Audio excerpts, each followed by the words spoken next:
उसका काम तमाम किया कि नहीं? उसको मारना मत।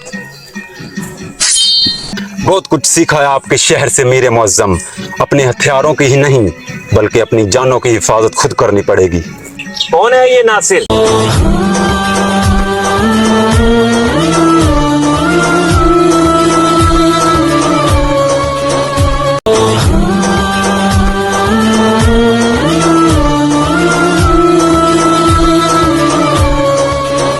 मैं तुमसे कल रात होने वाले वाकया की माफी चाहता हूँ। ये जिसकी भी साजिश थी, हम उसे ढूंढकर मेरे मोहतरम चचा के कहने के मुताबिक करार वाकई सजा देंगे।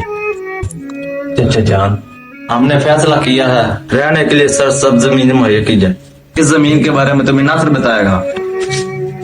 ये जगह देखी है प्यारे यासी के मगरब में? मैंने सुना है कि ये जमीन जरखेज है बहुत। दुश्मन के मामले में भी ये इलाका तुम्हारे दुश्मनों के सरहद के बिल्कुल करीब है। फिर तो शैतान को करीब से पिछाड़ने में मजा आएगा। दुश्मन की वजह से तुम्हारे कबीले को मसला देना होगा। यही तो जिंदगी है। बहुत खुशी हुई तुम्हारी बात सुन के। मुझे पहाड़ों के सर फिरे बहादुर बहुत पसंद है।